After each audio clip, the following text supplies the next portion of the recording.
Salut Hicham, Bonjour Jean, au plaisir de te revoir. c'est un plaisir partagé. Ouais, ça fait quelques petits mois que je t'avais pas Ouais, vu. effectivement. Et quand je t'avais rencontré à la conférence d'Alexandre Cormon, Ouais, j'ai eu un bon ressenti de ta présence. merci. Hmm. Du coup, j'ai cette manière de ne pas présenter les gens que j'interviewe, parce que je pars toujours du principe que la personne qui te connaît le mieux, c'est toi. Mhm. Donc, est-ce que tu veux nous en dire un petit peu sur qui tu es et ce que tu fais? Alors, je me présente à toi et à tout le monde, du coup, par la même occasion.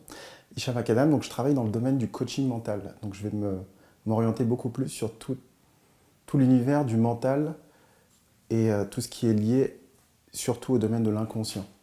Donc, il y a une partie qui est, comme tu sais, qui est une partie qui est consciente, et il y a une grosse machine derrière qu'on oublie souvent, qui est la partie inconsciente. Et tout le travail que j'ai, c'est d'essayer d'harmoniser en fonction des problématiques que les personnes peuvent avoir pour justement essayer d'aligner les personnes entre le conscient et l'inconscient. L'hypnose est l'outil pour moi, c'est l'autoroute pour accéder à l'inconscient. Cet outil va te permettre vraiment de pouvoir dialoguer, de mettre en veille la partie consciente et de pouvoir dialoguer directement avec l'inconscient, là où est 95% de tout ce qu'on fait aujourd'hui. C'est-à-dire que tes ongles qui sont en train de pousser, les cheveux, le cœur qui bat, les paupières, toute cette machine se fait en tâche de fond. Et souvent, il y a des mécanismes qui sont mis en place très jeunes, très tôt. Et c'est là où des fois, il peut y avoir des petits réajustements à faire. Hmm.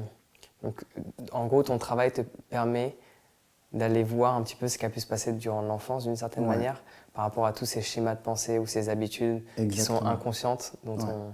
Il y a toute cette partie conditionnement, en fait. C'est comment tu as été formaté Mhm. depuis que tu es tout petit. Sachant que quand tu es entre 0 et 7 ans, ce qui se passe, c'est que tu es une éponge. Donc en fait, tu vas comprendre le monde extérieur à travers tes cinq sens. Et ce qui va se passer, c'est surtout que tu vas regarder et tu vas imiter ce qui va se passer. Et des fois, tu peux voir des choses et tu vas essayer de les reproduire. Donc du coup, ça va te former, ça va te formater d'une certaine manière. Et d'ailleurs, cette période-là, entre 0 et 7 ans, ce qui a été vu au niveau des neurosciences, c'est que la fréquence justement qui est utilisée quand tu es à cet âge-là, c'est la même fréquence qu'on utilise aujourd'hui quand on met quelqu'un sous hypnose. Donc c'est une fréquence qui va te permettre d'apprendre justement à communiquer avec le monde extérieur par rapport à ce que tu vas avoir à l'intérieur de toi. Et après, au-delà de 7 ans, et tu vas grandir au fur et à mesure, il y a des événements de la vie qui vont faire qu'il y a des choses que tu vas comprendre et d'autres que tu ne vas pas digérer. Mhm. Et justement, le travail, ça va être de pouvoir travailler avec la personne travailler avec la personne sur les choses qui n'ont pas été digérées. Ok. Donc comment ça se passe du coup l'hypnose pour justement travailler là-dessus? Quelles sont les choses à mettre en place? Parce que il y a deux contextes. Il y a les gens qui vont en session pour une séance d'hypnose et il y a ce Ouais, qu'on appelle maintenant, qui se popularise de plus en plus, l'auto-hypnose. ouais. Donc quelle serait la différence entre les deux et surtout comment on fait pour Faire de l'auto-hypnose. faire de l'auto-hypnose? Alors, l'hypnose, en fait, souvent on me pose la question, qu'est-ce que l'hypnose et surtout, est-ce que c'est dangereux, pas dangereux? L'hypnose, c'est un état qui est naturel. C'est-à-dire qu'aujourd'hui, on a mis un mot qui est l'hypnose, mais dans une journée où tu travailles le matin et tu dors, tu vas passer dans des états Hmm. d'hypnose, des états de transe. Et ces états de transe-là, c'est les moments où tu vas être en train de conduire et à un moment, tu vas être tête en l'air et tu vas penser à autre chose. Ou à l'école, le prof, il te parle et au bout d'un moment, tu commences à partir dans tes pensées.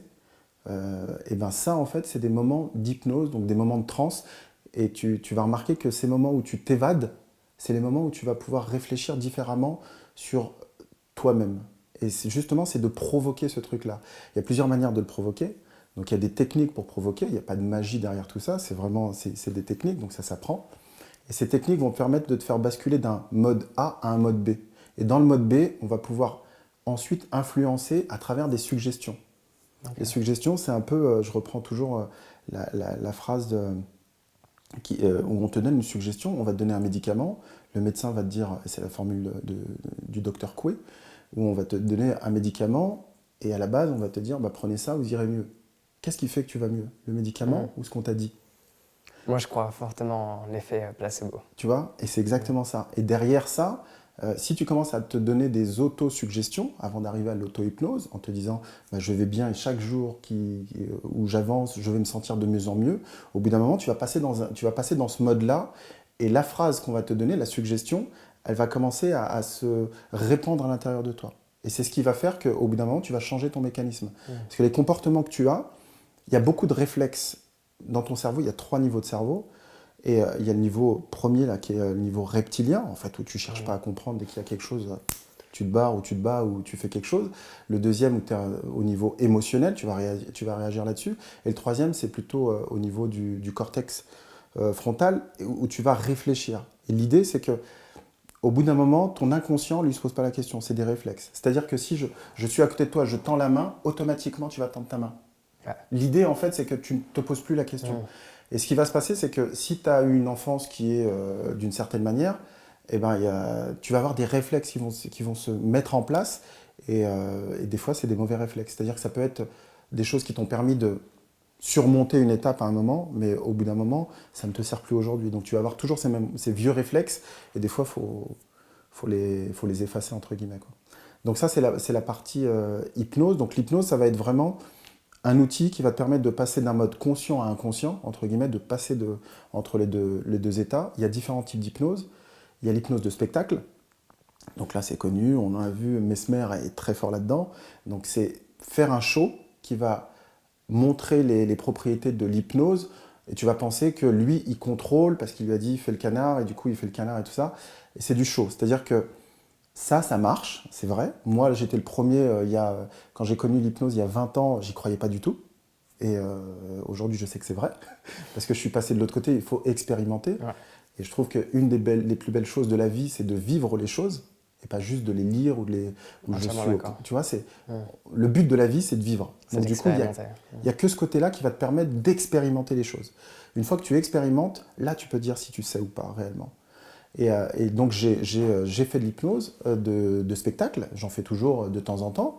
Et d'ailleurs, je l'utilise aussi un peu dans les thérapies, puisque c'est des moyens qui permettent aussi de passer très rapidement d'un état A à B. Mais le but, c'est de capter le spectateur et qu'il fasse waouh.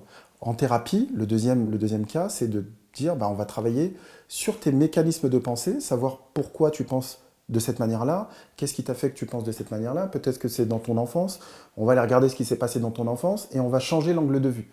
Je prends le cas de, tu as quelqu'un qui vient, tu es en train de rouler, il te fait une queue de poisson, tu t'énerves, parce que queue de poisson, donc tu t'énerves, tu klaxonnes, tu parles et tous les trucs, ça te met dans un état interne de violence, et du coup il faut que tu l'exprimes. Mais si maintenant je te dis, bah oui, mais il emmène sa femme à l'hôpital, elle est en train de perdre les os, bah, tu te calmes tout de suite. Ouais. Pourtant c'est la même queue de poisson. Ouais. Mais pas la même interprétation, c'est ça. Et pas le même ressenti au relais à cette interprétation. Exactement.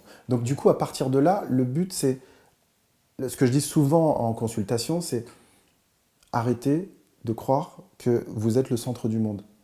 Tu vois ?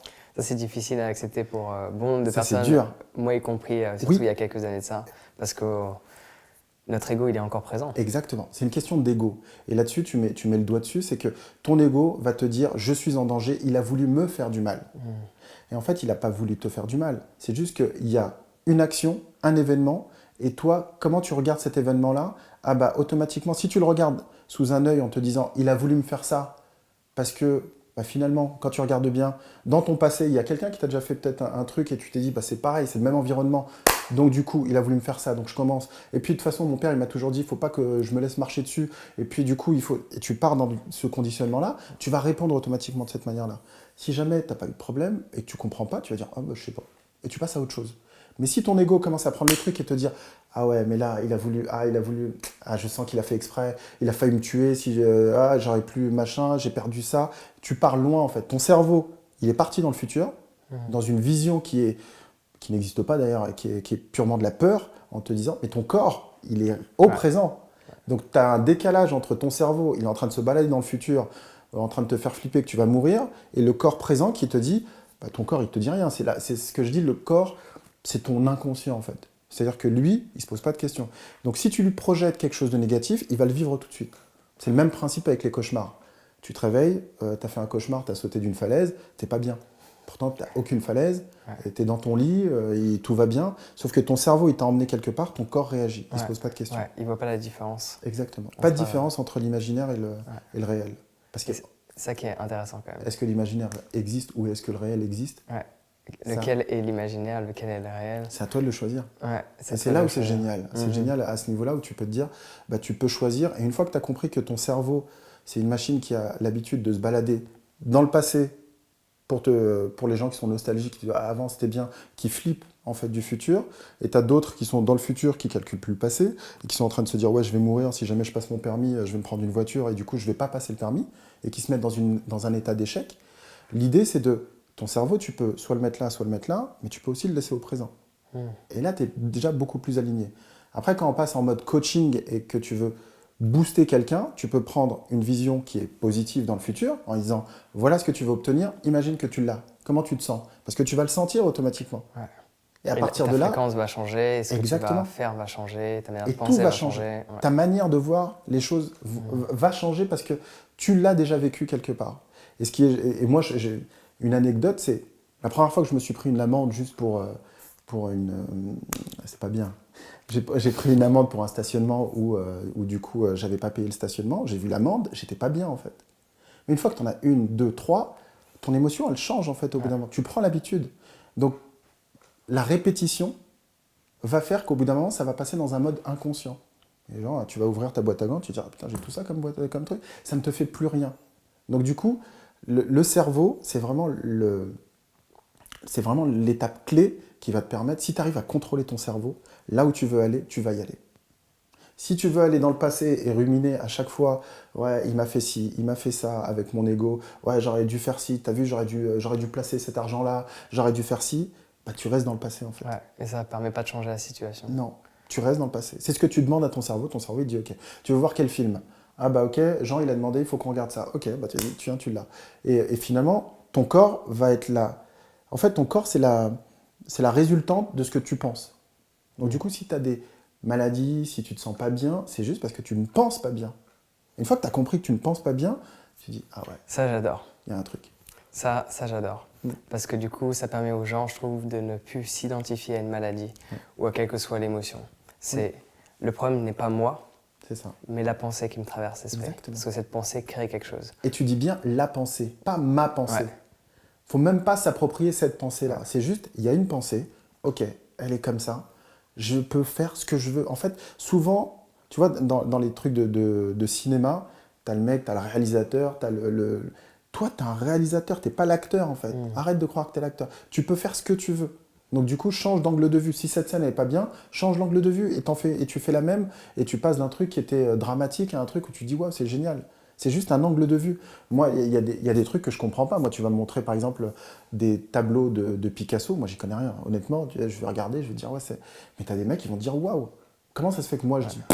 Et d'autres, ils vont dire waouh, c'est génial. C'est un état. C'est comment tu regardes les choses. Peut-être que si je me documente plus, que je m'intéresse plus et que je vois ce qu'il y a derrière, je dis pas qu'il a pas fait de boulot, mais je dis juste que je comprends pas. Aujourd'hui, ça résonne pas avec moi. Mais ça veut pas dire que c'est bien ou c'est pas bien. C'est juste l'interprétation et la perception que je vais donner dessus. Ouais. Une fois que j'ai compris ça, bah, fais ce que tu veux.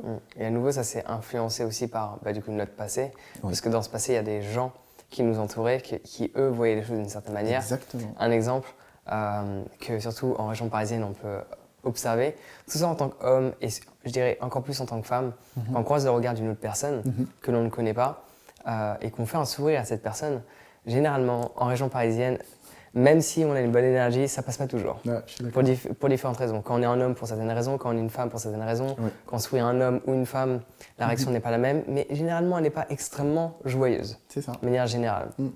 Alors que, pour prendre l'exemple de Bali, où je vais commencer à dire aux gens de ne plus y aller parce qu'il commence à y avoir beaucoup de touristes. Il y a trop de monde. Il commence à y avoir trop de monde. Mais quand tu souris à une personne que tu ne connais pas, je parle bien aux locaux, ils sourient automatiquement parce que... Enfin, tu n'as même pas besoin de leur sourire. Tu croises le regard, ils vont te sourire. Parce qu'on les éduque d'une certaine manière qui est, quand tu croises le regard d'une personne que tu ne connais pas, tu lui souris. En France, généralement, dans la plupart des familles, on dit « fais attention aux inconnus ». Donc le conditionnement de base n'est pas le même. C'est « aie peur de l'autre » et d'un autre côté, c'est « souris à l'autre ». Oui, va vers l'autre. Va vers l'autre. Non, mais tu résumes tout. C'est vraiment le conditionnement, c'est qu'est-ce qu'on t'a dit depuis que tu es tout petit, comment tu vois les choses. Et c'est vrai que une grande partie de ce qui se passe, des problèmes que tu peux avoir aujourd'hui, sont liés à ton passé. Et ta manière de voir les choses et de te dire ah bah, moi, on m'a toujours appris, bah, il faut faire ci, il faut faire ça. Et au bout d'un moment, ça ne marche pas parce que la vision que t'ont donné tes parents, ou t'ont donné en tout cas les repères que tu as eu à un moment, pas forcément les parents, ça peut être juste des repères, elle date d'il y a 20 ans ou d'il y a 30 ans. On a juste, entre-temps, changé de siècle, quoi, tu vois. Et est-ce que tu penses que pour changer ce conditionnement, bon, à travers l'hypnose, comme tu l'as dit, Ouais. notamment apporter certaines... c'est pas le mot que tu as utilisé, tu n'as pas dit affirmation, tu as utilisé un autre mot, un autre terme. Suggestion. Suggestion. Ouais. Et le questionnement, est-ce que Ouais. le questionnement peut être utile Le aussi? questionnement, il est très puissant, et tu fais bien d'en parler. Le questionnement, il va aller te faire penser. En fait, par la question, il y a une forme d'hypnose. C'est-à-dire que quand je vais te demander, là je te demande, est-ce que tu te souviens, qui est une question, est-ce que tu te souviens de ta première voiture? Tu pars pendant une fraction de seconde. Ouais. Tu vas aller chercher cette information. Ouais, automatiquement. Automatiquement, tu vas aller la chercher. Et pendant cette fraction de seconde, tu n'es plus avec moi, mais tu Ouais. es avec tout le monde, parce que tu sais que tu es ici, et tu vas aller chercher, tiens, j'avais ça comme voiture, tata. Et la question, à force de questions, tu vas aller chercher dans ton passé. Parce que tout ton passé est lié à... En fait, ton passé, c'est ta mémoire. Et en fait, le passé, d'une certaine manière, il n'existe pas. C'est juste que tu as stocké des informations émotionnelles dans ta mémoire, plus ou moins. Si je te dis où tu étais le 11 septembre, tu t'en rappelles. Si je te demande où tu étais il y a 36 jours, tu vas plus galérer, tu vois. L'idée, c'est que émotionnellement, on a une mémoire émotionnelle. Et dans cette mémoire, en fonction des impacts qu'on a, émotionnels, plus ou moins forts, plus c'est fort, plus tu vas t'en souvenir. Plus tu vas avoir cette fréquence qui revient souvent forte, plus ça va être ancré chez toi. C'est-à-dire que tu vas devenir un robot au bout d'un moment. Tu vas dépasser le stade de la souffrance. C'est-à-dire que tu vas même plus remarquer que tu es affecté par quelque chose. Et émotionnellement, si ça ne t'a pas impacté plus que ça, si je te dis qu'en ce moment, je sais pas, moi je dis, en ce moment au Danemark, il fait 23 degrés, tu t'en fous. Par contre, si je te dis demain, ici, on va tomber à 2 degrés, là tu commences à... Parce que ça va te toucher directement. Une fois que tu arrives à un état émotionnel où ça ne te touche pas, tu as réglé ton problème en fait. Tu n'as plus de problème avec le passé. Réussir à mettre de la distance avec les événements. Exactement. Une distance émotionnelle. Alors, pour faire une distance émotionnelle, avec l'hypnose ou avec l'hypnose ou avec l'autre outil qui est la PNL, la programmation neurolinguistique, tu peux mettre une distance au niveau de ton cerveau par des images. C'est-à-dire que ton cerveau comprend souvent les images. D'ailleurs, quand tu fais des rêves, c'est des images que tu vois. Si je te demande de penser à un éléphant rose, tu commences pas à penser à l'odeur de l'éléphant. Tu vois d'abord un éléphant, tu vois déjà la couleur, et après tu peux rentrer dans les détails. Donc du coup, si j'arrive à dialoguer avec des images avec ton cerveau et à les distancier, ton cerveau va faire le lien. Souvent on dit, mais ça tu peux l'oublier, tu l'envoies derrière, tu vois. Mais techniquement, si tu arrives à prendre ton problème et tu le mets derrière, ça paraît tout con, hein, mais tu n'as plus de problème. Ouais. Parce que si tu imagines ton problème derrière toi, il n'est plus devant toi. Donc du coup, ton champ est libre, je peux me focaliser là-dessus. Il y a à nouveau tout un tas d'interprétations liées au problème. Moi, pour simplifier, je trouve qu'il y a deux manières de les percevoir. Pour simplifier. Il y en a une, c'est pourquoi moi. Et quand j'entends ça, j'entends l'ego déjà. Ouais, vas-y. Pourquoi moi, voilà. Et que j'ai adopté pas mal avant, dans le passé. Et une autre, c'est la vie est en train de me tester, juste pour voir si je veux vraiment cette chose. Parce que quand on sort de sa zone de confort, on est confronté à plein de problèmes. Exactement. Qu'on peut considérer comme des problèmes ou pas, mais plein de défis, plein de difficultés. C'est de la nouveauté. C'est de la nouveauté. Ouais. Mais donc du coup, ça m'intrigue la PNL. Ouais. Alors j'ai ma petite idée, mais est-ce que tu pourrais nous expliquer qu'est-ce que c'est pour tous les gens qui ne savent pas? Programmation neurolinguistique. L'idée, c'est qu'on considère que ton cerveau, c'est un programme neurolinguistique, donc au niveau des neurones. Un peu comme un PC du coup? Exactement. Donc il y a des programmes et il y a ce qu'on appelle des croyances. Et là, on va ajouter le terme des croyances limitantes ou croyances qui vont être plutôt qui vont te booster en fait.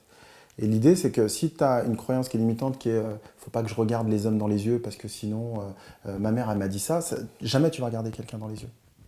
Donc du coup, cette croyance, au bout d'un moment, qu'est-ce qu'une croyance? Une croyance, c'est une vérité absolue. Tu te poses même pas la question en fait. C'est-à-dire que c'est tellement ancré en toi que c'est passé, et tout le but de la PNL, c'est d'aller chercher ce petit niveau de détail en disant « Mais attends, tu as un micro-programme qui est en train de te dire « T'as pas le droit de regarder les hommes dans les yeux. » Donc comment tu veux trouver quelqu'un en fait, si tu ne le regardes pas dans les yeux? Parce que le signal que tu donnes de l'autre côté, tu comprends bien, c'est que si tu tombes sur quelqu'un qui ne te regarde pas dans les yeux, toi tu te fais un autre film, ta communication elle est bancale dès le départ. L'idée, c'est de trouver tous les sous-programmes, donc les croyances, qui sont liées à des vérités absolues, donc pour toi, Et derrière les croyances, il y a aussi les valeurs que tu as. Et tout ça, en fait, ça va construire ton identité. Donc toi, tu vas être, du moins la personne, c'est cette personne, si elle a cette croyance-là, l'idée, c'est de lui enlever cette croyance-là et de lui faire croire. Oui, en fait, je ne me trompe même pas. C'est toute une histoire de croyance. Parce que c'est de lui faire comprendre qu'il y a d'autres possibilités. Et tu peux aussi regarder quelqu'un dans les yeux. Ça ne veut pas pour autant dire qu'il te voit comme ça ou que tu vas décevoir tes parents qui t'ont interdit de regarder ça. C'est juste que tu ouvres le champ des possibles et à partir de là, tu fais ton choix en fait. Donc tu redeviens responsable de ce que tu veux faire réellement. Et pas, on m'a mis une disquette et puis du coup, on m'a dit je fais pas ça, je reste là et après je comprends pas pourquoi ça marche pas. L'idée c'est vraiment d'ouvrir. Moi en consultation, j'écoute beaucoup et l'idée c'est que j'essaie d'être ton miroir. Et en étant ton miroir, ton comportement, tu le vois, tu le connais, mais tu le vois pas en fait. Et quand je te repose les mêmes questions en te disant juste tout simplement, voilà ce que tu viens de me dire, est-ce que c'est ça? Tu l'entends par quelqu'un d'autre, et là tu dis, ah mais je peux pas réagir comme ça. Et c'est là où tu prends conscience. Donc l'idée c'est de passer de l'inconscient, et tu passes au conscient, et à partir de là tu peux commencer à travailler. C'est comme certaines personnes de ma famille ont tendance à s'énerver assez rapidement sur différents aspects de la vie. Et je l'avais jamais fait, mais je suis sûr qu'il y aurait eu un impact, parce que du coup on m'a empêché de le faire. Ce serait de filmer la personne pendant qu'elle s'énerve. Pour qu'à un moment donné où elle est calme, évidemment, pas sur le feu, sinon ça va pas aider. Ça dépend de l'état dans lequel elle est. Ça dépend de l'état dans lequel elle est, mais à un moment donné où elle s'est calmée, de lui montrer cette vidéo. Pour que cette personne réalise que, attends, c'est moi qui me comporte comme ça? C'est moi qui crie, qui fait toutes ces expressions faciales dues à ce petit détail. C'est ça. Et là, il peut y avoir un déclic parce que la personne réalise, en fait, c'est un choc de voir qui elle est de l'extérieur. Parce que quand on s'énerve, pour reprendre cet exemple, on ne voit pas en fait notre comportement. Parce qu'on est directement, on est dedans. Tu es dans l'émotion. Tu as une puissance. Et après, quand tu es dans la colère, je vais dire quelque chose qui est bizarre, mais tu te sens super bien. Quand tu es dans la colère? Quand tu es dans la colère, tu as une force qui sort de nulle part. Tu vois ce que je veux dire? Je ne dis pas que c'est bon pour le corps, parce qu'après, tu as ton niveau de cortisol qui va exploser, tu vas avoir des problèmes derrière. Mais sur le moment, tu es un surhumain. C'est vrai que on a tu vois ce que je veux dire? C'est bizarre. Capacités. C'est bizarre. Et après, si tu prends quelqu'un et tu l'habitues à cette colère, il va avoir de plus en plus des facilités à prendre ce canal pour passer dans le mode colère en 2 secondes. Tu sais, ça me fait toujours penser à... Tu vois, Hulk, c'est pareil. Le gars, tu lui fais quelque chose qui va... En 2 secondes, il change. Mais il est super bien dans ce niveau-là. C'est-à-dire qu'il casse tout. Donc ça, c'est... La deuxième étape, c'est qu'est-ce que je fais de ma colère?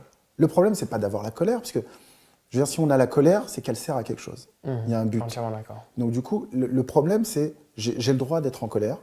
Donc tout le monde a le droit d'être en colère. Par contre, j'ai pas le droit de péter l'appartement, tu vois. C'est qu'est-ce que je fais de ma colère? Soit elle va me servir à mieux comprendre qui je suis, ou elle va me dire il y a quelque chose, il y a une valeur chez moi profonde qui a été touchée et sur laquelle il faut que je me pose une question, est-ce que ça vaut le coup, ça vaut pas le coup? Mais c'est pas, t'es en colère, direct, tu commences à te taper avec les gens en disant voilà, je suis pas bien, donc je vais vous faire comprendre que je suis pas bien et je vais m'énerver sur vous. Ça, c'est encore un autre mode. Tu as le droit d'être en colère, mais par contre, ta manière d'exprimer ta colère, là, il y a un problème. Et pour moi, toute colère est bonne. Mais après, et pour revenir à la puissance de la colère, quand tu es dans cette énergie-là, tu es super bien. Quand je dis tu es super bien, tu n'existes plus, tu es dans une transe hypnotique, tu n'es pas là. C'est vrai, je suis entièrement d'accord avec cet aspect. C'est vrai qu'on n'est plus là parce qu'on est dans une réaction. Oui. Et quand on est dans une réaction, on n'est plus là. C'est ça. Parce qu'en fait, on n'est pas dans l'observation. Exactement. Donc du coup, tu es dans une transe hypnotique où c'est comme quand tu es dans un fou rire, tu es super bien, mais tu n'es plus là. C'est-à-dire que tu es dans le fou rire, même si on te dit il y a un truc là-bas, tu es scotché par ton fou rire. Et ça, c'est intéressant, c'est quelque chose que, lors de mes retraites de yoga, il y a un exercice que je fais parfois, et il fait rire les gens. Sauf qu'à un moment donné, on se pose et on passe à quelque chose d'autre. Il y a toujours quelques personnes qui continuent de rire.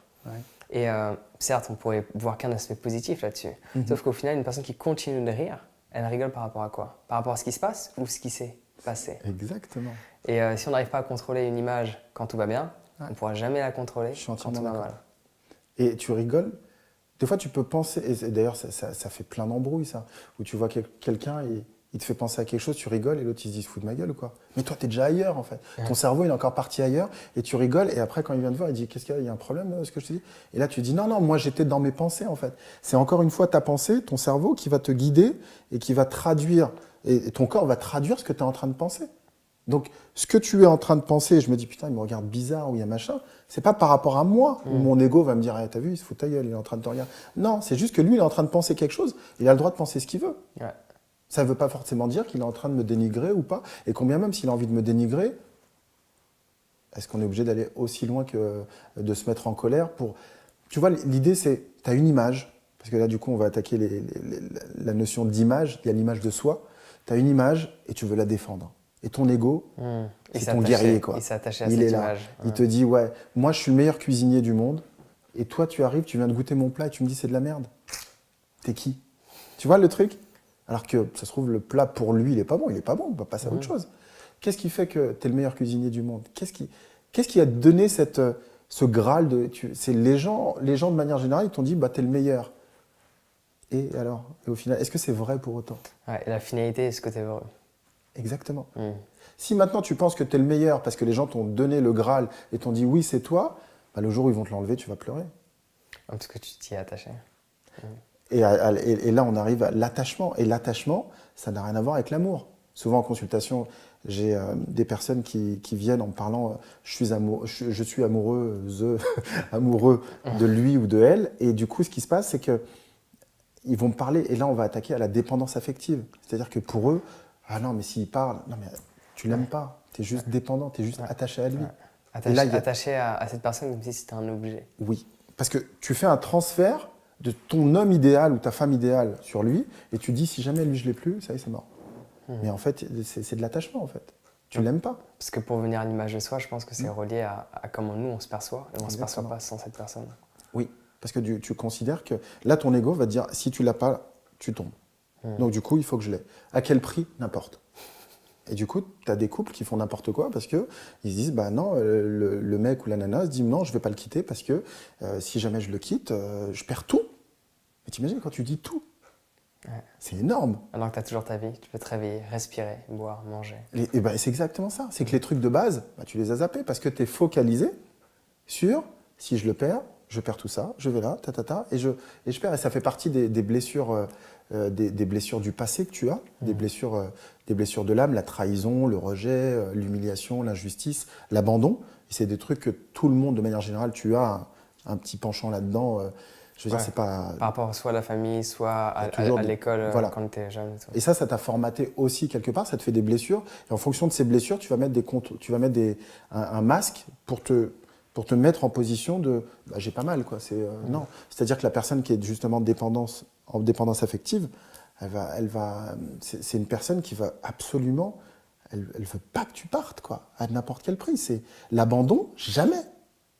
Donc, cette blessure de l'abandon, tu te dis, non, moi, il faut pas qu'il me quitte. Non, je peux pas. Je sais que c'est pas bien, et en plus, elle te le dit, ou il te le dit, il te dit, je sais que je fais quelque chose, mais je peux pas faire autrement. Et le je peux pas faire autrement, c'est une blessure. Derrière la blessure, il y a une croyance, donc la PNL, tu travailles dessus. Et une fois que tu as bien ciblé tout ça, avec l'hypnose, tu peux aller dans le passé, tu peux regarder un peu plus ce qui s'est passé, changer un angle de vue, tu changes l'angle de vue, et tu refais ton film, quoi. Et puis du coup, il n'y a pas de problème. Une fois que tu as compris que tu marches parce que tu marches sur tes deux jambes, et quand tu as des couples qui ont chacun une blessure, et les blessures, en fait, ce qui est génial dans le monde, c'est que tu connais, tu as toujours un équilibre qui se fait. Tu as quelqu'un qui a ce type de blessure, et ben il va attirer ce type de personne. C'est comme ça. Et quand ils vont être ensemble, c'est génial. Jusqu'au moment où ils se disent, il y a quelque chose qui ne va pas, et puis ils disent, ouais, s'il part, j'arrive plus à marcher. C'est-à-dire qu'ils ont oublié, du moins ces personnes, elles ont oublié qu'elles marchent avec leurs deux jambes, donc tu marches comme ça, et en fait, elles ont pris l'habitude de marcher chacun comme ça. Tu sais. Et ils disent, non, notre couple, il est génial. Non, ton couple, il n'est pas génial, parce que s'il part, t'es pas bien, en fait. Un couple, il est génial que si l'autre, il est autonome. Ouais. 1 plus 1, et on t'a pas dit que ça faisait 1. Ça fait 3. T'as toi, t'as lui, t'as elle ou lui, et puis il y a le couple. Donc il faut avoir ces 3 entités. Si t'as juste, non, moi je donne tout, 1 plus 1, ça fait 1, t'es mort. Ouais, parce que t'attends l'autre de te combler. Ben. Ouais, pour faire un avec l'autre. T'imagines, ça devient pas ma mère, réalisé que ça devient ma mère ou mon père. C'est-à-dire que s'il ne me donne pas à nourrir, je meurs. Alors que t'es déjà adulte, t'es déjà grand, t'as déjà plein de choses qui vont. Donc du coup, il y a...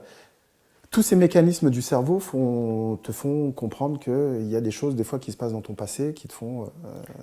Est-ce que tu crois qu'on ne serait pas également formaté par notamment la télé ou les films, où on voit souvent des personnes relativement, pas forcément triste, mais avoir tendance à être triste seul. Et dès lors que ces personnes trouvent l'amour, c'est que ces personnes expérimentent une joie constante. Ouais. Enfin, Mais je suis d'accord, parce que c'est le but même du cinéma, c'est d'attirer ton attention et de te faire croire, on est encore dans la croyance, que ben voilà, il est comme ça, et puis toi tu vas t'identifier en te disant ah ouais, bah moi aussi, ah donc ça existe, donc du coup je veux la même chose.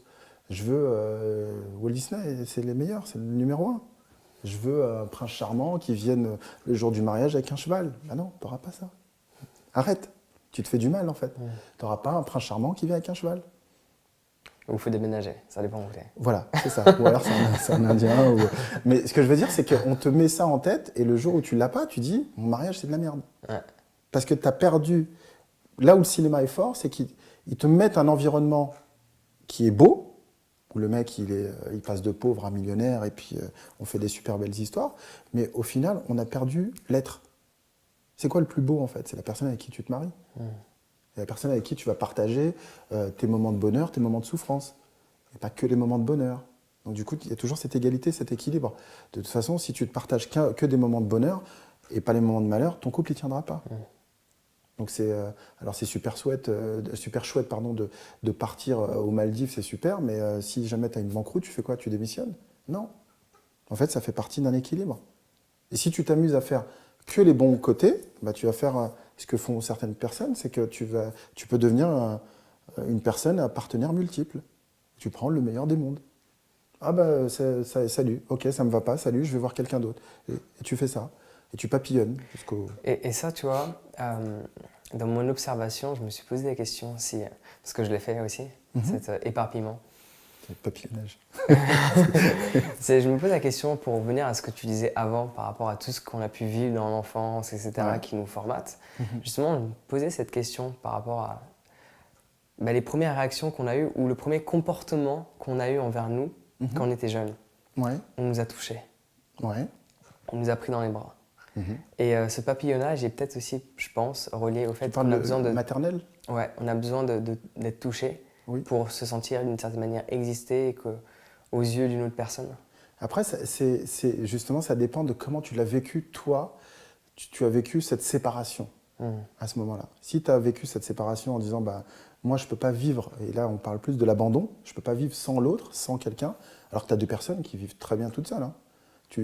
J'allais dire, tu vas prendre souvent, j'allais dire, les artistes. Les mecs qui sont dans leur bulle, il peut faire de la guitare pendant 3 semaines, il ne voit pas sa copine, ça ne lui pose pas de problème, tu vois. Il est dans sa passion, en fait. Il se sent plein par la musique. Ouais. Donc après, ça dépend qu'est-ce qui va te remplir. Si c'est le toucher, tu vas avoir tendance à aller toucher les gens et tu vas avoir besoin de te sentir touché. Si c'est autre chose, tu as d'autres gens, ils ont besoin de se sentir valorisés par le regard.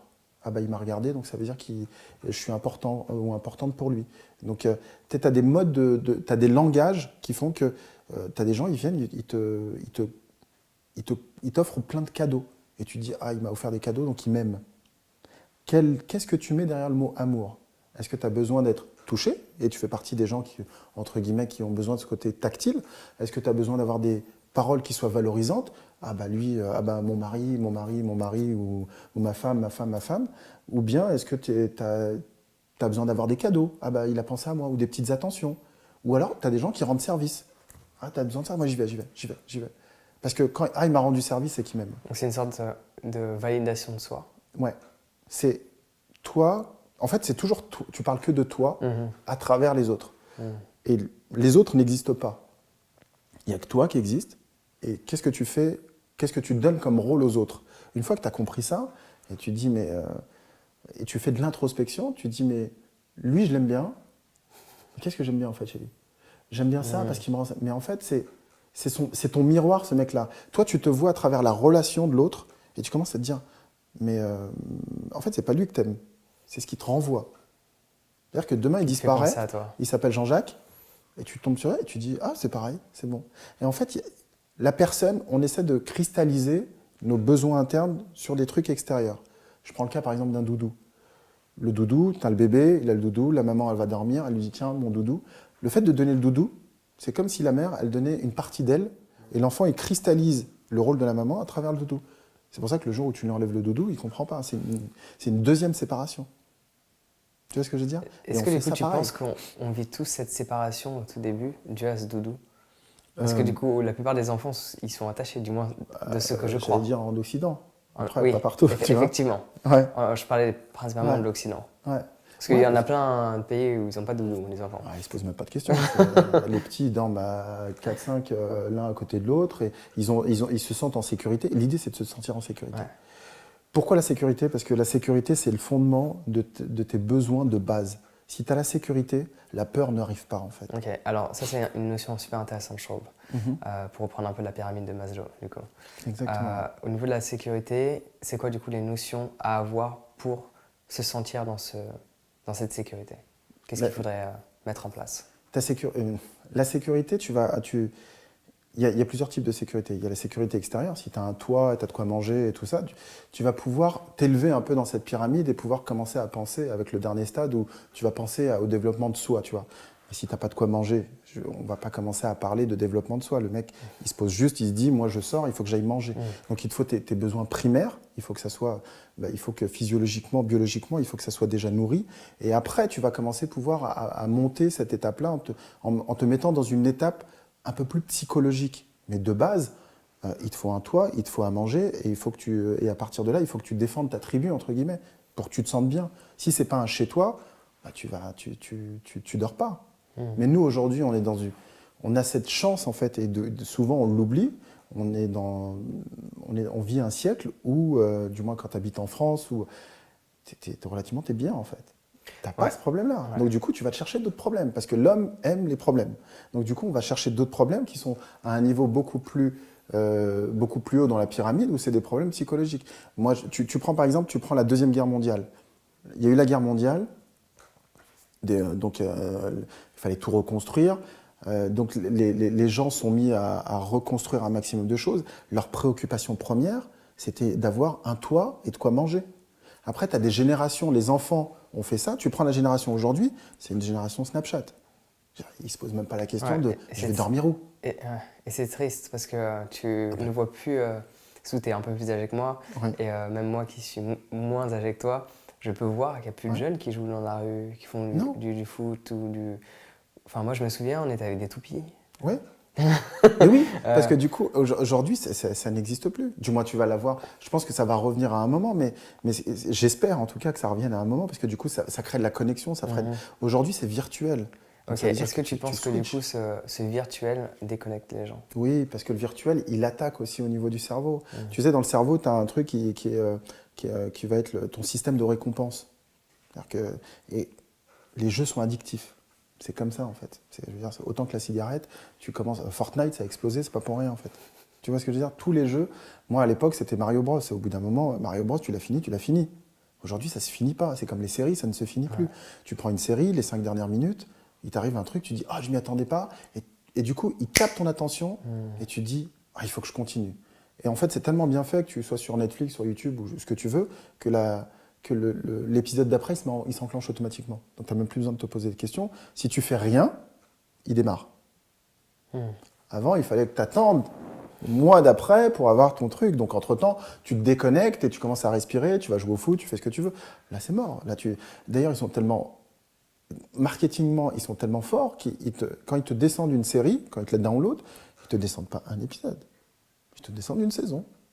On est sûr que toi, tu vas te la bouffer, la saison, et tu vas être content de l'avoir bouffée en un week-end.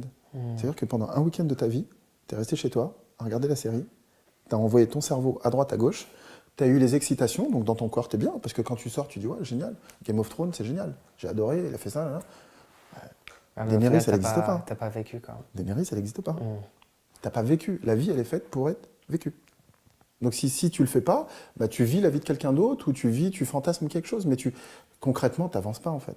Ouais, et ça c'est triste. Mm. Et pour prendre l'exemple de Game of Thrones, j'ai vu peut-être 2 épisodes et je me suis posé la question dès le début de qu'est-ce que je fous. Parce que j'ai regardé des séries à une époque. Mais Game of Thrones, c'était quand même arrivé à un moment donné où j'avais pas mal de conscience quand même. Et je me suis dit non. Et les gens me disaient ah t'as pas vu cet épisode? Non. T'as pas vu cette saison? Non. Mais t'as raté quelque chose? Ah non, t'inquiète, j'ai bien voyagé entre temps, j'ai bien vécu, j'ai bien ouvert mon état d'esprit et tout ça.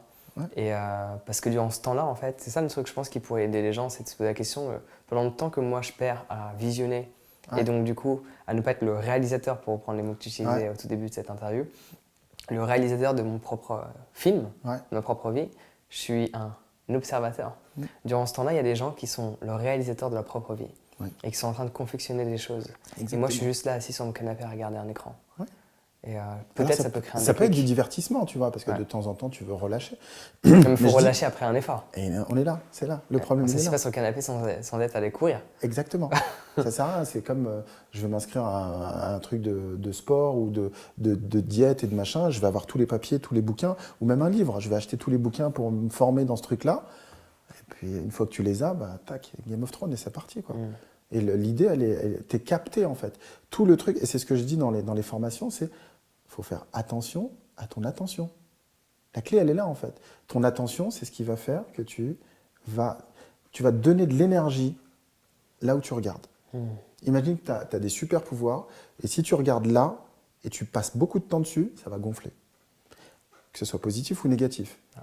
Parce que derrière, si tu commences à penser à ton ex, elle va gonfler, elle va prendre de plus en plus de place dans ton cerveau, et au bout d'un moment, tu vas la voir partout, parce que tu vas te balader avec un truc où tu vas avoir que des filtres à travers elle. Mais si tu commences à te dire, bah voilà, je suis entrepreneur, il faut que je développe mon business, il faut que je me mette, et tu passes beaucoup de temps, bah, effectivement, tu ne regarderas pas Game of Thrones, tu vas le faire gonfler, et à un moment, tu vas avoir des opportunités partout. C'est super simple à la base. Ouais, Hein. je suis entièrement d'accord. Tu vois ce que je veux dire? Et une fois que tu as gonflé ce truc-là, eh ben, tu mets de l'énergie, et ben, au bout d'un moment, tu vois qu'à travers ce filtre-là. Donc choisis ton filtre, camarade. Tu vois, l'idée, c'est ça en fait. C'est un peu comme les chevaux qui ont Les œillères. Ouais. des œillères, c'est rester focalisé sur ce qui est Exactement. en face de nous. Et c'est exactement ça. Nous, on a besoin de ça. On a besoin de ça parce que de base, on est des personnes qui vont être distraites assez facilement. Donc ton c'est un business pour certains. C'est aussi... l'être humain, c'est quelqu'un qui flippe et qui est tout le temps comme ça, quoi. Voilà. Et soit tu fais comme les chevaux et tu le mets dans une formation et tu dis vas-y, tu bouges pas, tu fais ça et tu verras ce que ça donne. Mais si tu lui demandes de lui-même, bah, il fait ça et au bout d'un moment, il commence à dire je vais pas y arriver, l'échec, machin, blessure. Il switch, il va à autre chose. Et donc du coup, comment tu fais pour développer l'attention? Qu'est-ce que tu mets en pratique dans ton quotidien? Moi, voilà, l'attention, en fait, il te faut un rituel. Okay. En fait, les religions ou des philosophies de vie, tu verras toujours, il y a toujours un rituel. Un rituel, c'est quelque chose qui est ancestral. Si c'est ancestral, c'est pas un truc du 21e siècle qui sort. Si on te dit lève-toi au lever du soleil, c'est pas pour rien. Alors c'est super dur.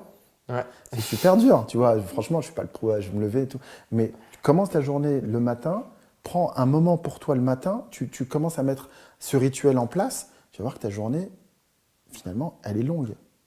Commence ta journée à 14h, tu vois ce que je veux dire? Tu as déjà perdu une journée en fait. T'as des personnes, elles se lèvent à 4h du matin, tu peux faire ton sport, tu peux faire ta méditation, tu peux commencer pour toi.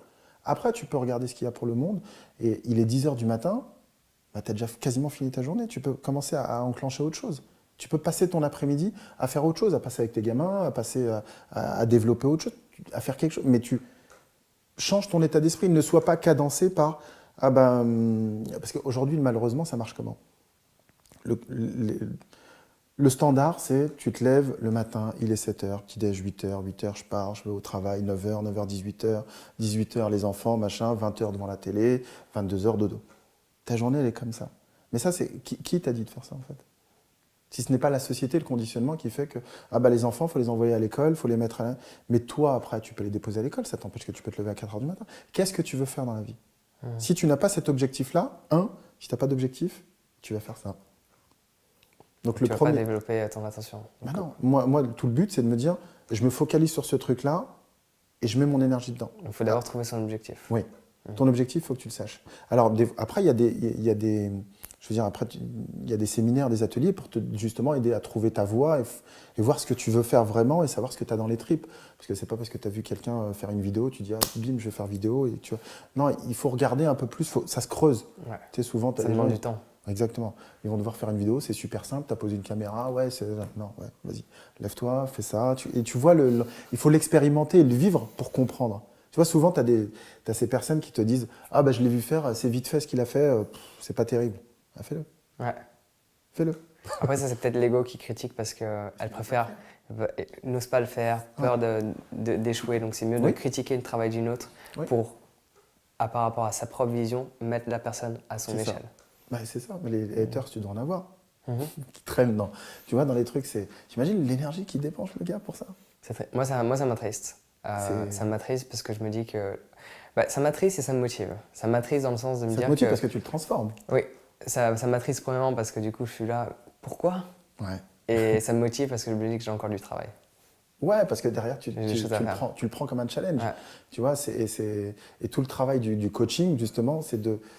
Quand tu as une personne qui n'est pas motivée, c'est de la redynamiser pour qu'elle puisse redémarrer quelque chose et se rebalancer. Mais quand tu as quelqu'un qui arrive et qui est comme ça et qui dit j'en peux plus et tout ça, en fait, c'est qu'elle a plus de moteur. En fait, elle ne sait plus regarder. Tu es fatigué au bout d'un moment. Une fois que tu donnes ton énergie, tu te concentres. Mais après, le corps et l'esprit, ça fait un. C'est-à-dire que tu peux travailler ton mental. Si tu ne fais pas de sport et tu manges mal, au bout d'un moment, il y a un truc qui ira pas, quoi. Donc l'idée, c'est tu essaies de te réapproprier, de redevenir ce réalisateur de ta vie et te dire, ben voilà ce que je m'organise. Et donc pour revenir aux rituels, les rituels, c'est un truc qui est ancestral. Donc il y a vraiment des bienfaits et tu le trouveras dans toutes les religions. Et même si ce n'est pas des religions ancestrales, ça existe tout le temps. Il y a ce mode, tu fais ça, il faut une discipline. Une fois que tu as cette discipline, tu la mets en place. Discipline, ça veut dire que tu as choisi ton truc et tu passes en mode off. Ton cerveau t'arrête de cogiter et tu passes en mode mécanique. Pourquoi? Parce que c'est ce qui va te faire avancer. Si tu passes pas dans ce mode mécanique, au bout d'un moment, tu vas commencer à recogiter, ton cerveau il va se barrer, et puis tu vas dire ah bah tiens, machin, et au final tu vas rien faire. La distraction, c'est ça. On parle souvent de la loi de l'attraction. Moi je parle de la loi de la distraction. Tu vois, pour le coup, là, il y a beaucoup de personnes qui sont maîtres à ça. La loi de la distraction. Mais en fait, le mec, il te dit... et pour moi, tu es forcément expert dans un truc. Tu vois. Et si tu glandes et tu passes 15 heures dans le lit ou à regarder des vidéos, des séries ou à regarder, tu vas devenir un expert là-dedans. J'avais entendu cette phrase, je ne sais plus de qui j'ai entendu ça. Si tu pratiques la distraction toute la journée, à la fin de la journée, tu deviens un expert en quoi? En distraction. C'est entièrement ça. Mais en fait, de base, on est des experts. On a un cerveau qui fait que tu le positionnes sur ce truc-là. Qu'est-ce que tu veux? Tu veux devenir entrepreneur? Tu veux développer ta boîte? Câble-toi comme ça. Tu fais ce truc-là et focalise ça. Après, tu sais, il y a les notions de visualisation où tu vas aller chercher ton futur, tu vas le ramener dès à présent. Et le fait de faire ça, bah, tu n'as plus peur parce que tu l'as déjà. Pourquoi tu veux que je ne peux pas avoir peur de quelque chose que j'ai déjà vécu, en fait. Donc du coup, à partir de là, il n'y a plus ces barrières qui montent en disant « Ah ouais, mais si jamais tu n'as pas le financement, si jamais tu n'as pas… » Tu sais, toutes les excuses qui font que tu n'y vas pas, en fait. Non, va le chercher. Tu veux ça? Vas-y. Imagine-toi, tu es déjà dedans et tu le vis et tu es dedans. Qu'est-ce qui se passe? Eh ben, ton corps, il va comprendre et tu vas commencer à réimprimer dans ton corps « Voilà ce que je veux. » Et tu vas te sentir bien. Allez, go. Et quand tu vas sortir, tu vas te dire « Ah bah, il me faut un financement. » Tu vas même plus y penser. Parce que le truc qui est vraiment kiffant, c'est que tu n'as pas besoin de chercher comment tu vas faire les choses. Tu as juste besoin de savoir pourquoi tu vas les faire. Une fois que ton pourquoi, il est là, tu es focalisé sur pourquoi tu fais les choses. Et les trucs vont se mettre de manière automatique, tu vois. Et quand tu as des personnes souvent aussi qui me disent « Ouais, mais j'ai pas cette motivation, j'ai pas ce truc-là. » Je leur ai dit « Mais il faut être focus. » Mais quand il faut être focus à 400%. Ils me disent « Ouais, mais tout… » Et en fait, avec cette loi de distraction, non. Je prends l'exemple. T'es un papa, t'es une maman, t'as ton enfant. Toi, t'es là. Ton enfant, il est dans un centre commercial. Il est là. Tu l'as perdu.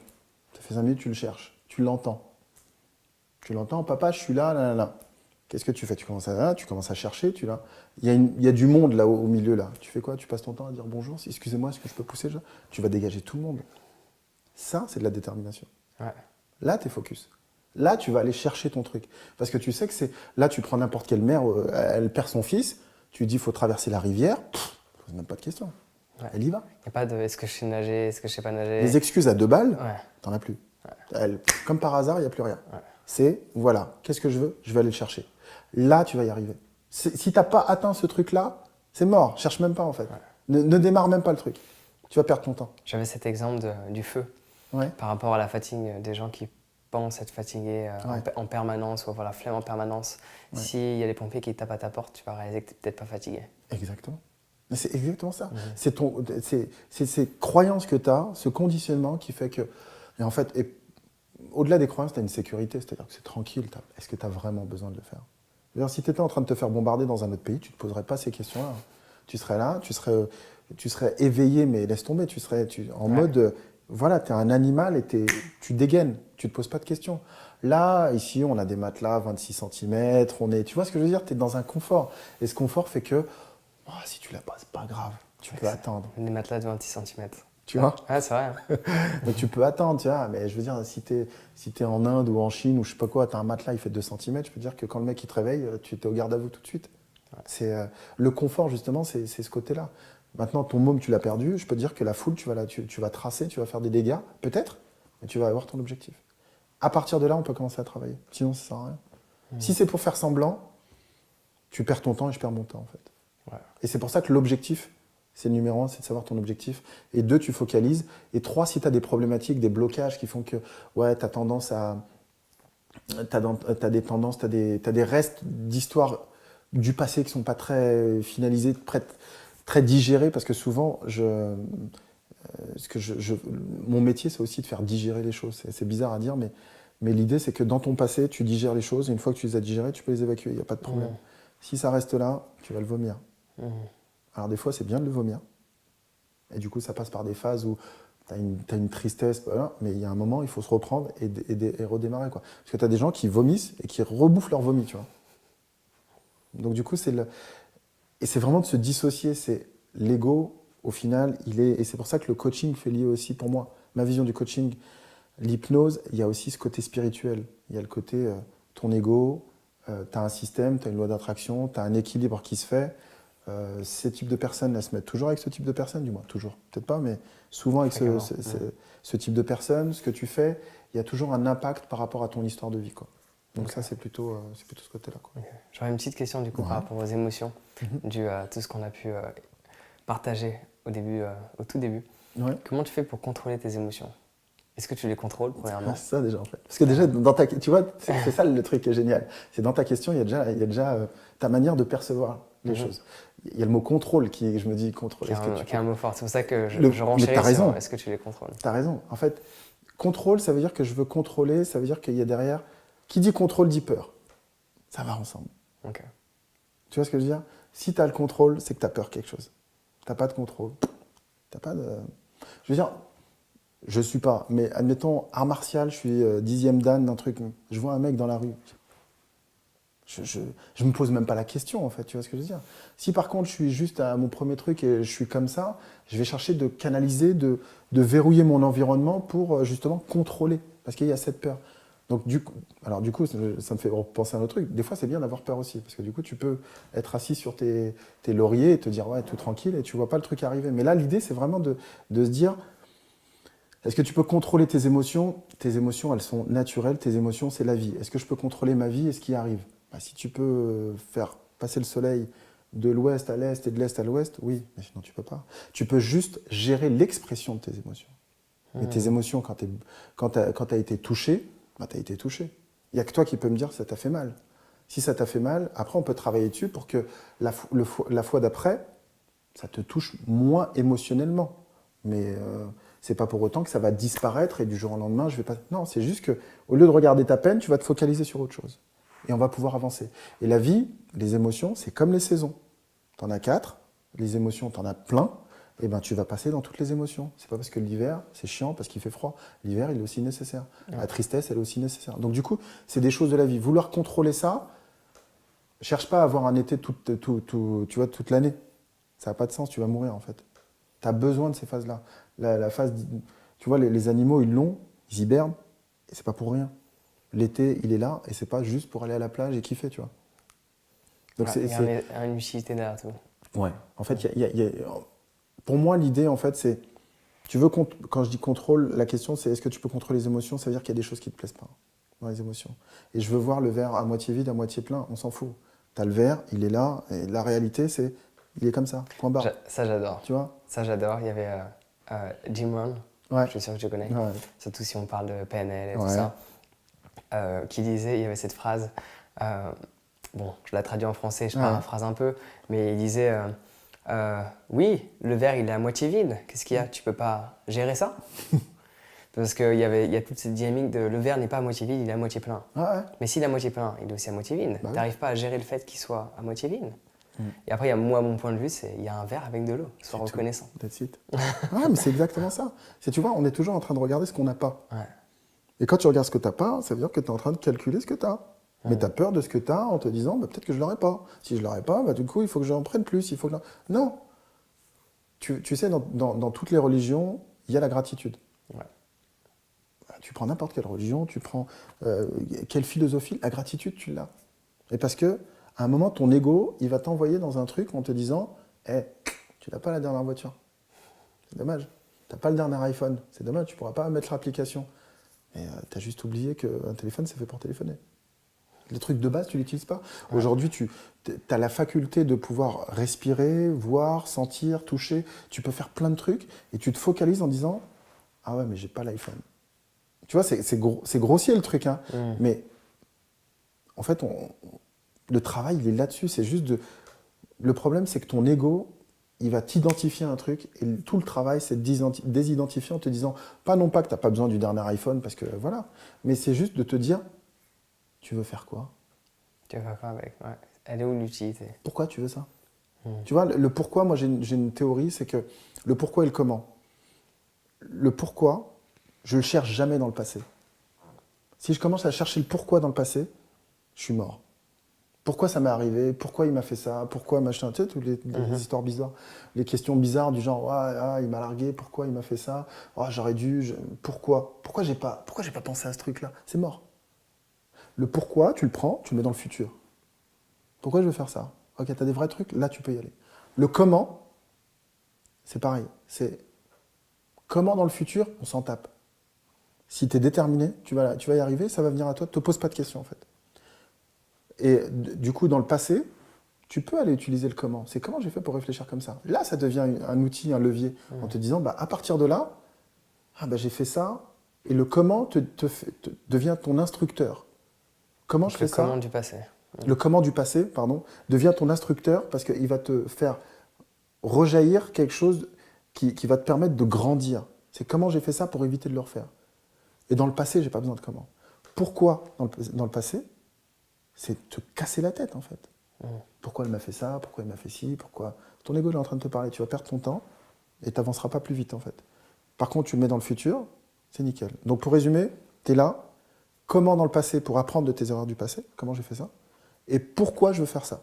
Et si c'est solide, c'est comme un aimant. Tout va se mettre en ordre de bataille. Parce que tu vas mettre les œillères du cheval. Et puis je sais où je vais. Mais si tu sais pas, tu vas passer ton temps à passer, à regarder, à dire ouais, c'est pas. Comme je parlais des personnes multiples, tu peux avoir plusieurs personnes et tu vas dire tiens, elle est sympa, lui il est sympa, machin, ok. Et au final, on fait quoi? Tu tournes en rond en fait. Donc après, c'est un état d'esprit en fait. Tout est un état d'esprit. Ouais. En général, on dit de la réussite ou d'une personne qui vit ses rêves que c'est 80% de la réussite et 20% de stratégie. Oui. La stratégie est tout aussi importante. Non, mais s'il n'y a pas d'état d'esprit, c'est un état d'esprit. Et moi, je considère qu'on est des personnes, on est des états.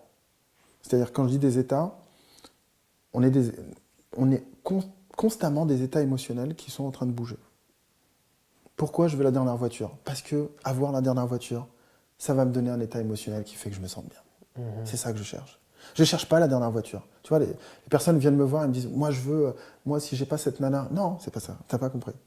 Ce que tu cherches, c'est l'état émotionnel dans lequel elle t'envoie en la regardant et parce qu'elle te regarde de cette manière-là, toi, tu te sens bien. Tout ce qui se passe à l'extérieur, ça n'existe pas. Si je te dis ce plat, il est trop salé, il n'y a que toi qui peux me le dire. Et peut-être que pour toi, il ne sera pas salé. Et ça ne veut pas dire que tu as tort ou tu as raison. Ça veut dire que pour toi, il est de cette manière-là. Donc quand tu cherches quelque chose à l'extérieur, non, il faut que tu le définisses par rapport à toi. Donc quand tu as un mec qui vient ou une nana qui dit non, t'as fond, t'as raison, t'as tort, ouais, ok. Ok, ça j'aime le ok. Deux autres petites questions. Bien sûr. Qu'est-ce que l'on ne sait pas sur l'hypnose que l'on devrait savoir? C'est-à-dire le dark side de l'hypnose ou... Non, d'après toi, d'après ton expérience, quand les gens viennent te voir ou par rapport à ce que tu as pu observer. Ce qu'on ne sait pas de l'hypnose, c'est que... Ah, attends, est-ce que tu pourrais être plus clair? Parce que du coup, c'est très vague comme question. Ouais. C'est qu'est-ce que d'après toi, les gens ne savent pas qu'ils devraient savoir sur l'hypnose? Que ce soit positif ou négatif.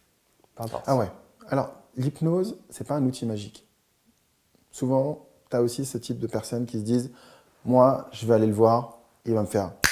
Je vais dormir, je vais me réveiller, c'est parti. » C'est pas la peine. Je le dis, c'est pas la peine, c'est pas vrai en fait. Ce serait un mensonge de dire « Oui, tu vas dormir, tu vas claquement de doigts, tu vas dormir, tu vas te réveiller, tu n'as plus rien du tout. » Non. Tu vas dormir si tu as envie de dormir. Parce que tout ce qui se passe, de toute façon, c'est... on est une équipe en fait. C'est pas du genre je commande et puis je fais ça et après non, c'est un travail qui se fait à deux. Il y a une confiance qui s'instaure. C'est un partenariat en fait. C'est plus que de dire bah, je vais faire ça et puis du coup tu vas voir, tu vas te réveiller, tout va bien. Non, c'est quelle est ta problématique, sur quoi, comment tu penses, pourquoi. On va regarder, on travaille à deux. Est-ce que ça te va, ça te va pas? Tu es en train de construire quelque chose. Et il n'y a pas de je vais faire une séance et je vais me barrer et tout va bien. Non, tu vas faire une séance et tu vas commencer à comprendre qu'il va falloir que tu deviennes responsable des trucs que tu as eu dans le passé. Oui, ça, si tu veux devenir responsable et pouvoir construire ton futur, oui, tu peux venir. Mais si tu viens pour me dire enlève-moi la petite verrue que j'ai là et puis on n'en parle pas, il ne faut pas venir me voir, ça ne sert à rien. Parce qu'il n'y a pas cette motivation de fournir les efforts là. Non. Okay. Parce que si il faut comprendre en fait que si tu es dans la souffrance, c'est que tu n'es pas dans ta ligne de vie. La vie, elle n'est pas faite pour que tu sois en train d'être torturé, tu vois. Donc si tu viens et tu me dis, voilà, je souffre parce que j'ai ça, je vais t'expliquer en fait comment tu vois les choses toi. Quand tu souffres toi, moi je souffre pas. Hein. Tu vois ce que je veux dire? Donc je vais essayer de comprendre, j'ai une carte blanche, je vais me mettre à ta place et je vais me dire, ben voilà comment il voit le monde, voilà sa manière, et voilà, mais cette zone-là, il ne l'a pas regardée en fait.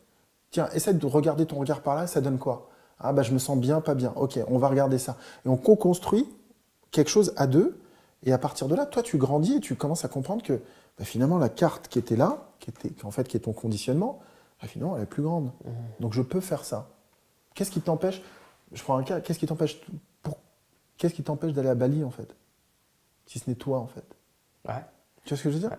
On se fixe nous-mêmes des obligations parfois. Il y en a certaines qu'on doit avoir. Exactement. Dues à l'État ou même à nos enfants. Et encore, là, c'est un autre sujet, mais on se les met à soi-même. Oui. Celles que l'on a envers l'État, en gros, on n'a pas le choix. Il y en a certaines qu'on peut avoir envers nos enfants qu'on n'a pas le choix, mais reliées à l'État, mais on a toujours le choix par rapport à nous. Bien sûr.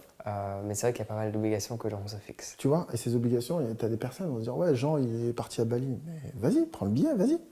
Qu'est-ce qui t'empêche? Ouais. Là, il y a beaucoup d'excuses que je connais classiques, mais pour moi, ce ne sont que des excuses parce que j'ai voyagé en n'ayant rien. C'est ça. Donc, du coup, on réalise qu'il y a beaucoup... Parce que si tu voyages, ne cherche pas le comment. Cherche pourquoi tu veux faire ça. Ouais. Si tu cherches pourquoi, qu'est-ce qui te motive? Qu'est-ce qui te réveille le matin et qui te dit « Ah oui, il faut que je fasse ça ».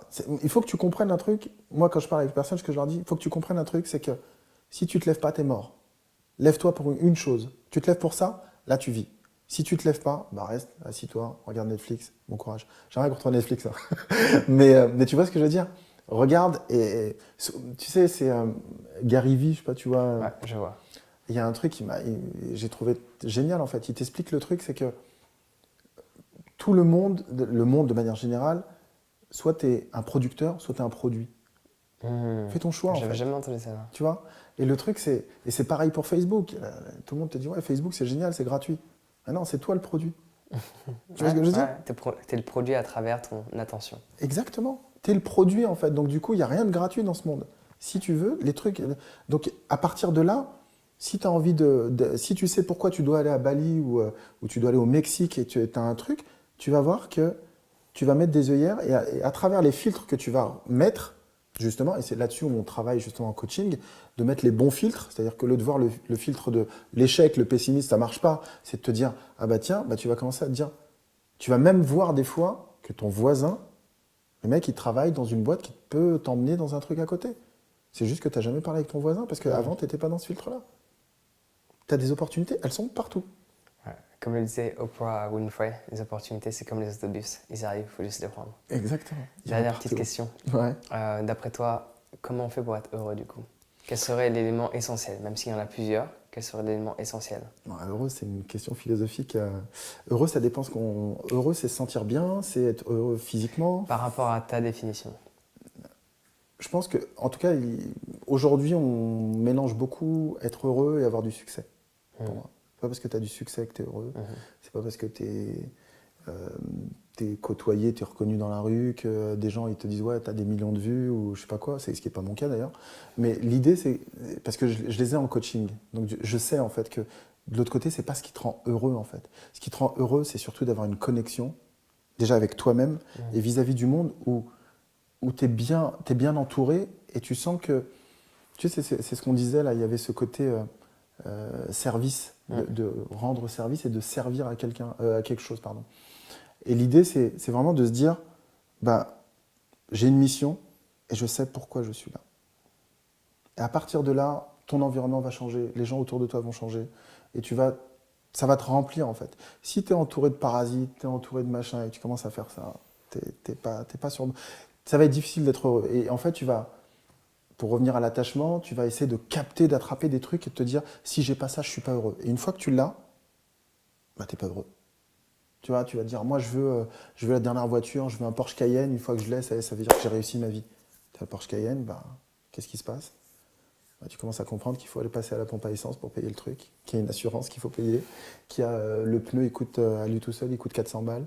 Tu vois, il y a l'envers du décor, parce qu'en fait, il n'y a rien de beau, il n'y a rien de moche, c'est juste une entité. Et tant que tu te focalises sur un truc, en te disant, c'est à travers ça que moi je serai heureux, ouais, t'es mort. C'est fini en fait. C'est pour ça que la recherche, elle doit être déjà spirituelle et te dire, voilà ma vocation, voilà ce que je veux faire, et les moyens vont venir tout seuls. Et ça va t'enrichir. Okay. Mais après, rester bloqué sur moi, quand j'aurai sur mon compte tant, et tant que j'aurai ça, c'est mort. Dès que tu commences à aller chercher quelque chose à l'extérieur, c'est mort. Donc la recherche à l'intérieur et trouver sa mission de vie. Exactement. Les moyens de l'extérieur, ce sont des moyens. Ce ne sont pas des résultats. Juste des moyens pour atteindre ton truc. Intéressant. Et puis du coup, c'est à travers ça. C'était bien cool en tout cas. Voilà. Toutes ces explications, tous ces partages. Merci infiniment Merci pour ta beaucoup. présence. Merci à toi. C'est vraiment un plaisir. Sans problème.